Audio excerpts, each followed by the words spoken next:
Hello, my beautiful friends. My name is Carrie Cox, and welcome back to my channel where we learn how to use our personal power to build a connection between mind, body, and spirit. In today's episode, we're going to talk all about the book, The Power of Now by Eckart Tolle. Eckart Tolle is a spiritual teacher who's not aligned with any particular religion or tradition. His book, The Power of Now, talks all about how living in the now is the truest path to happiness. The book is formatted with a question and answer format and is extremely easy to read. And Eckhart uses questions that had been asked of him during seminars, counseling sessions, and meditation classes, and he compiles them all in this easy to read book, a book that you can read several times and each time get different nuggets of information that take on a deeper meaning each time you read it. I'm going to read you a passage from his book where he talks all about the emotional pain body.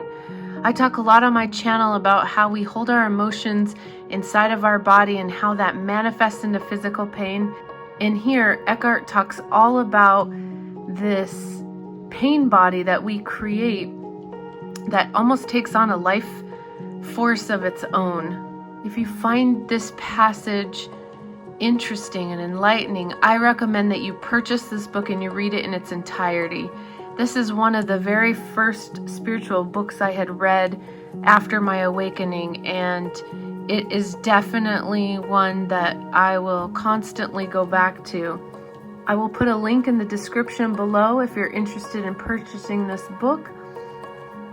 And I'm going to read a passage from chapter 2, Consciousness, the Way Out of Pain. This passage is Past Pain, Dissolving the Pain Body. As long as you are unable to access the power of the now, every emotional pain that you experience leaves behind a residue of pain that lives on in you. It merges with the pain from the past, which was already there, and becomes lodged in your mind and body. This, of course, includes the pain you suffered as a child, caused by the unconsciousness of the world in which you were born.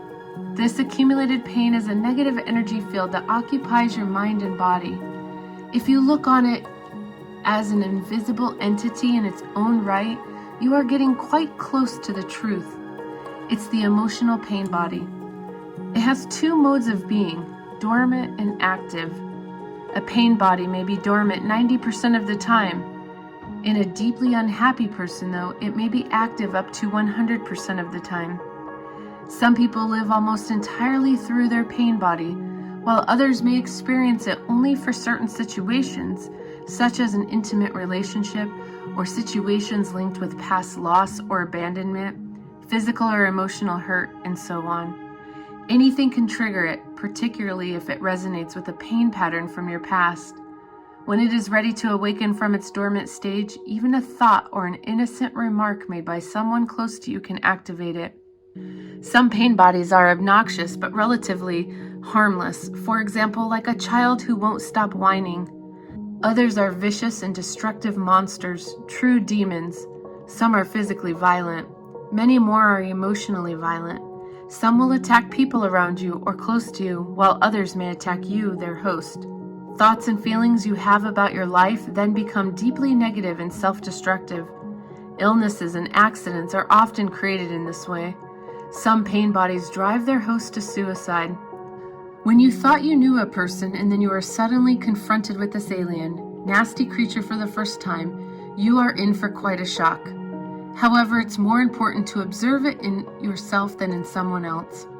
Watch out for any sign of unhappiness in yourself, in whatever form. It may be the awakening pain body. This can take the form of irritation, impatience, a somber mood, a desire to hurt, anger, rage, depression, a need to have some drama in your relationship, and so on.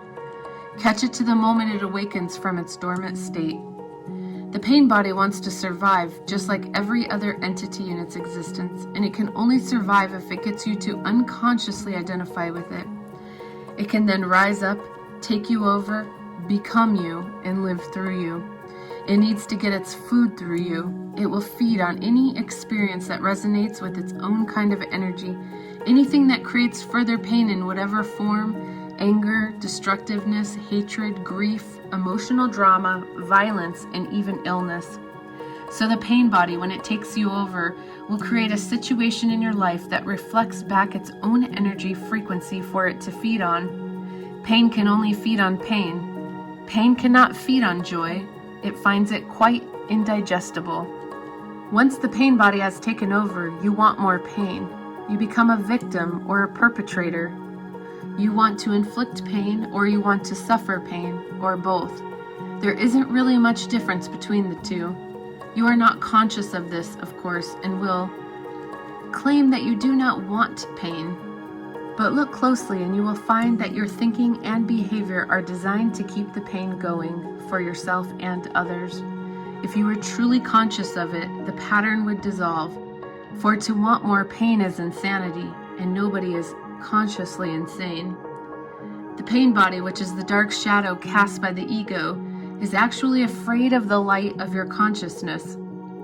It is afraid of being found out. Its survival depends on your unconscious identification with it, as well as your unconscious fear of facing the pain that lives in you.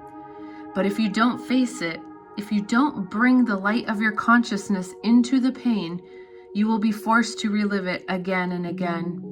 The pain body may seem to you like a dangerous monster that you cannot bear to look at, but I assure you that it is insubstantial phantom that cannot prevail against the power of your presence. Some spiritual teachings state that all pain is ultimately an illusion, and this is true. The question is it true for you? A mere belief doesn't make it true. Do you want to experience pain for the rest of your life and keep saying that it is the illusion? Does that free you from the pain? What are we concerned with here is how you can realize this truth. That is, make it real in your own experience. So the pain body doesn't want you to observe it directly and see it for what it is. The moment you observe it, feel its energy field within you, and take your attention into it, the identification is broken. A higher dimension of consciousness has come in. I call it presence. You are now the witness or the watcher of the pain body. This means that it cannot use you anymore by pretending to be you, and it can no longer replenish itself through you. You have found your own innermost strength. You have accessed the power of now. What happens to the pain body when we become conscious enough to break our identification with it? Unconsciousness creates it. Consciousness transmutes it into itself. St. Paul expressed this universal principle beautifully. Everything is shown up by being exposed to the light, and whatever is exposed to the light itself becomes light. Just as you cannot fight the darkness, you cannot fight the pain body. Trying to do so would create inner conflict and thus further pain. Watching it is enough. Watching it implies accepting it as part of what is at that moment. The pain body consists of trapped life energy that has split off from your total energy field and has temporarily become autonomous through the unnatural process of mind identification. It has turned in on itself and become anti-life, like an animal trying to devour its own tail. Why do you think our civilization has become so life-destructive? But even the life-destructive forces are still life energy.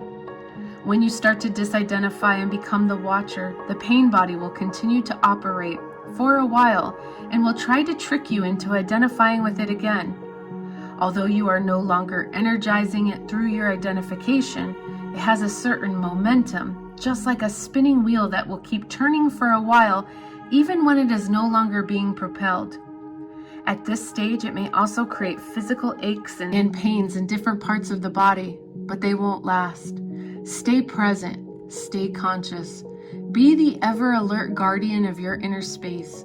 You need to be present enough to be able to watch the pain body directly and feel its energy. It then cannot control your thinking. The moment your thinking is aligned with the energy field of the pain body, you are identified with it and again feeding it with your thoughts.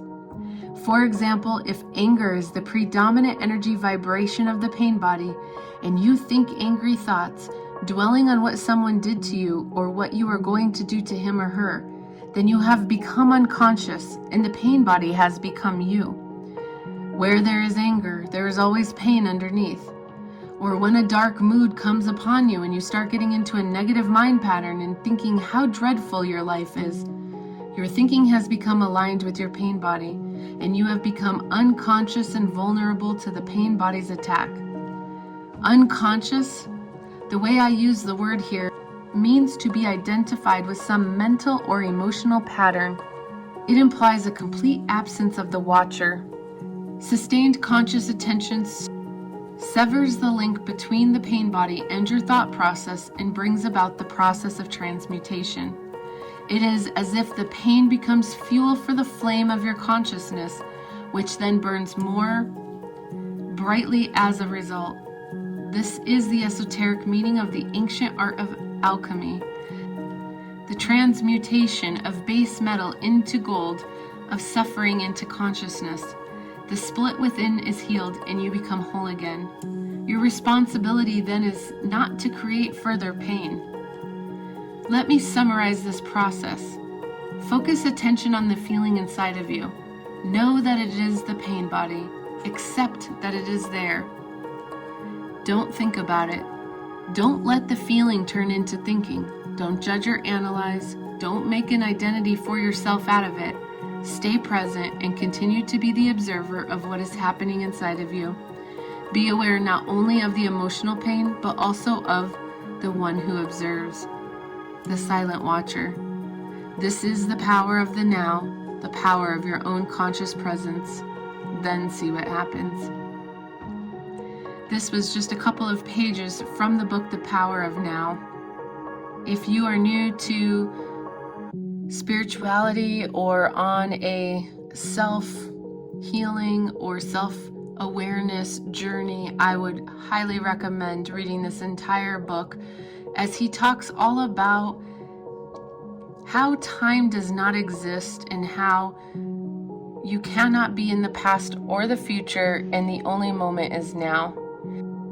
If you would like me to read more passages from this book, please leave me some comments in the comment section below and hit the like button in this video. And as always, namaste.